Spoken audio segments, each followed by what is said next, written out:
ജനുവരി 19 വെള്ളിയാഴ്ച. മാർക്കോസ് 3:13 മുതൽ 19 വരെ വാക്യങ്ങൾ. ഇന്നത്തെ സുവിശേഷ വായനയിൽ യേശു ഒരു മലമുകളിലേക്ക് പോയിട്ട് തൻ്റെ ശിഷ്യന്മാരെ വിളിക്കുന്നതായി കാണാം.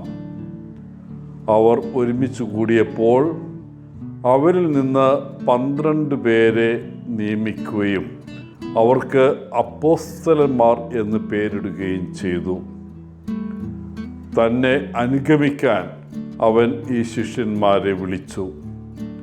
പിന്നെ അവരെ സുവിശേഷം പ്രസംഗിക്കാൻ അയച്ചു.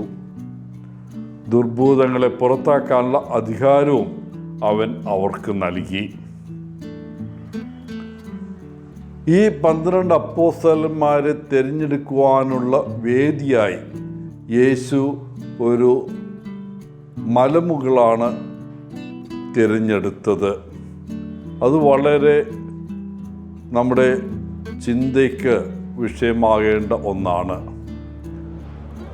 ആകാശത്തിനടുത്ത് അല്ലെങ്കിൽ സ്വർഗത്തോട് കൂടുതൽ അടുത്തുള്ള ഒരു സ്ഥലം എന്ന് ഇതിനെ വിശേഷിപ്പിക്കാം.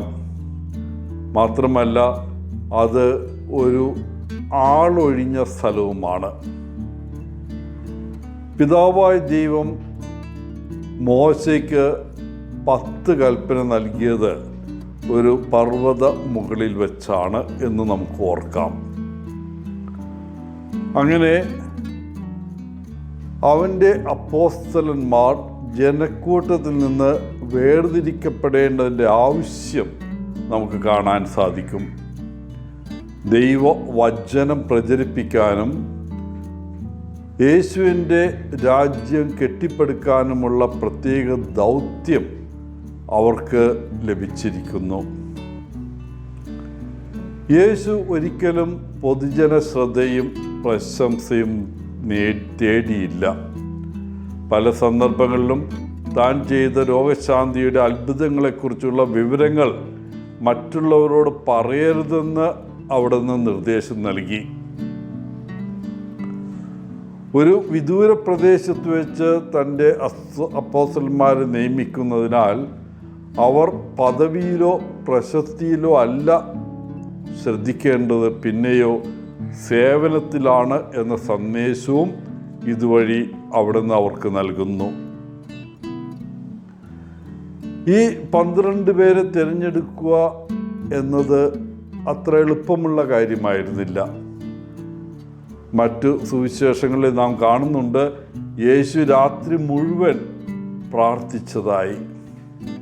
തൻ്റെ ആയിരക്കണക്കിന് വരുന്ന ശിഷ്യന്മാരിൽ നിന്ന് ഏറ്റവും യോഗ്യതയുള്ളവരെ തിരഞ്ഞെടുക്കേണ്ടിയിരുന്നു. എന്നിട്ടും അവരിൽ ഒരാൾ അവനെ ഒറ്റിക്കൊടുത്തു. യേശുവിന് തെറ്റുപറ്റിയതായിരുന്നോ? ഇത് കാണിക്കുന്നത് സേവനത്തിലേക്കുള്ള വഴി പല പഴുതുകളുള്ളതാണെന്നും അത് പലതരം തടസ്സങ്ങളും അതിനിടയിൽ വരാമെന്നുമാണ്. എങ്കിലും സേവനം തുടർന്നുകൊണ്ട് പോകുകയും വേണം. പ്രിയപ്പെട്ടവരെ, ഇന്ന് യേശുനാഥൻ നമ്മെ ഓരോരുത്തരെയും അവൻ്റെ ശിഷ്യന്മാരാകാൻ വിളിക്കുകയാണ്. സുവാർത്ത പ്രസംഗിക്കാൻ നമ്മെയും അയക്കുന്നു. ദുരാത്മാക്കളെയും ദുർഭൂതങ്ങളെ പുറത്താക്കാനുള്ള അധികാരം നമുക്കും അവിടുന്ന് നൽകുന്നു.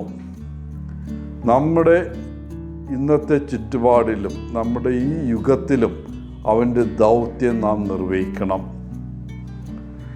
നമ്മുടെ കംഫർട്ട് സോൺ വിട്ട് യേശുവിനെ അനുഗമിക്കാൻ നാം തയ്യാറാണോ? നമുക്ക് ഒരുപക്ഷെ സുവിശേഷം പ്രസംഗിക്കാൻ മറ്റൊരു നഗരത്തിലേക്ക് പോകേണ്ടി വരില്ല. പകരം നമുക്ക് ചുറ്റുമുള്ളവരുമായി ആ സദ്വാർത്ത പ്രചരിപ്പിക്കാൻ യേശു ആഗ്രഹിക്കുന്നു. നമ്മുടെ കുടുംബാംഗങ്ങളും സുഹൃത്തുക്കളും സഹപ്രവർത്തകരും ഒക്കെ, അല്ലെങ്കിൽ നമ്മൾ കണ്ടുമുട്ടിയേക്കാവുന്ന അപരിചിതരുമൊക്കെ നമ്മോടൊപ്പം എല്ലാ ദിവസവും ഉണ്ട്. നമ്മുടെ വാക്കും പ്രവൃത്തിയും കൊണ്ട്, അതുപോലെ തന്നെ അവരോടുള്ള അനുകമ്പയും കൊണ്ട് നമുക്ക് ഈ സദ്വാർത്ത പ്രചരിപ്പിക്കാം. മറ്റൊരാളോടുള്ള സ്നേഹത്തിനും കരുതലിനും ദുർഭൂതങ്ങളെയും അശുദ്ധാത്മാക്കളെയും പുറത്താക്കാനുള്ള ശക്തിയുണ്ട്. ഇന്ന് നമുക്ക് യേശുവിൻ്റെ സ്നേഹത്തിൻ്റെയും കരുതലിൻ്റെയും അനുകമ്പയുടെയും സന്ദേശം പങ്കുവയ്ക്കാം. യേശു നമ്മോടൊപ്പം നടക്കുകയും നമ്മെ ശക്തിപ്പെടുത്തുകയും ചെയ്യും. യേശു പ്രവർത്തിച്ചതുപോലെ പ്രവർത്തിക്കാൻ നമുക്കിടവരട്ടെ. എല്ലാവർക്കും നല്ല ഒരു ദിനം ആശംസിച്ചുകൊണ്ട് ഒത്തിരി സ്നേഹത്തോടെ പോളച്ചൻ CSSR ഫ്രം കേരള.